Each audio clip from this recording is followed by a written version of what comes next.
Good day. This is The Flower of Freedom by Deborah J. Reeves.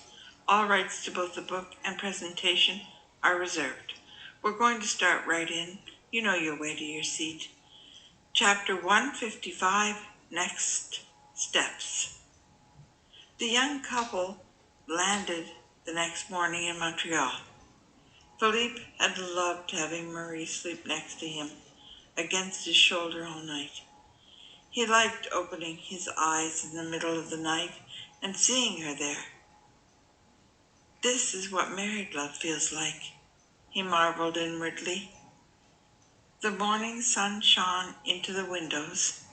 They circled over the city as the plane found the approach for the runway. The city was gleaming with snowbanks lining every road, and all of the roofs were snow-covered. Glad to be home? Philippe asked Marie as she awoke and stretched. My life is evolving, Philippe. Wherever you are is my home now, Marie responded, touching his heart. They heard Alicia howling even before they got through customs. Marie looked at Philippe and said in a worried tone, That's not like her. I've never heard her cry that much in all the time I was home at Christmas. Alicia's cry was imprinted on Marie's heart. There was no mistaking it.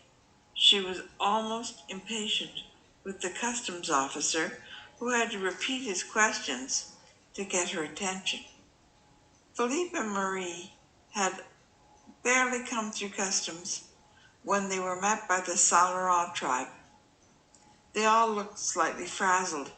She won't stop crying, the twins complained, before they leaped onto Philippe, trying to climb up his body. Bertie looked at Marie and said, She seems to resent the cold, poor girl. If that's the problem, she was born in the wrong country. And then he laughed as he handed Alicia from his shoulder into Marie's waiting arms. There, my precious girl, cooed Marie. Aunt Marie will keep you warm. And as though by magic, Alicia stopped crying and went to sleep. Huh, show off.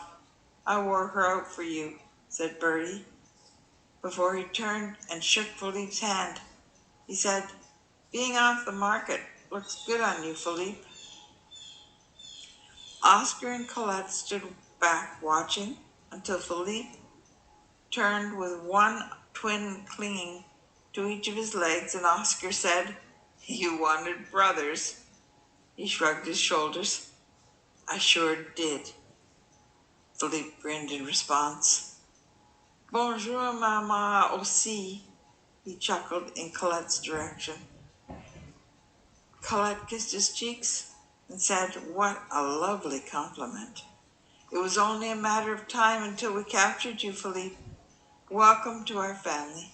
You are loved, never doubt it. Does that make me Papa aussi? Oscar wondered. Yep, Philippe replied, and he turned with a laugh and said, May I introduce you to my fiancée, Marie? Oh, and this is from my mother.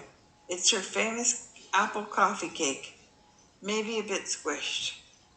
Oh ho ho, so I'm yesterday's news now. At least I was mentioned before the baked goods. And looking down at Philippe's pant leg, she said, Hi, Desi. Hi, Car. Mama, Papa, look at my ring. Isn't it gorgeous? As they admired the ring, Philippe told them its history. Oh, that's so precious, Marie. You're now part of a family history that goes back for generations in one place. That's really special. I just think it's a very beautiful piece. Emeralds look good on you, my girl, said Oscar. Marie hugged her parents and held on for a moment longer than usual. My turn, said Bertie when she let go, and he handed Alicia to Colette. He scooped up Marie in a hug, and he whirled her around like he had done when they were little kids. For a girl who was never getting married, he seemed to have done all right. Turning to Philippe, he said, "Don't hold your breath, Philippe. This is just for people under 6 feet tall. Even Papa doesn't get one of these." "Thanks, Bertie. I'll be fine," Philippe chuckled. "You will once you've had the breakfast that Mama's been cooking up. She's been cooking for days. Let's go home." "Yeah," yelled Desi, and the twins ran for the exit while everyone else tried to keep up. Soon they were all sitting around the dining room table. "You must be very special, Philippe. Breakfast is usually served in the kitchen," Bertie teased. They ate until they were about to burst, and they staggered over to the living room. The luggage was still by the door, so Philippe scooped up a bag that Marie had seen Michaud and Joseph carrying at the airport in France. Philippe sat next to Marie on the sofa, and he unzipped the bag. The twins sat in front of the bag, knowing that Philippe would have something for them. That's the end of chapter 155. We thank you for coming, and we look forward to seeing you for the next chapter, which is entitled Surprise Packages. I remain your friend Deb. Bye-bye.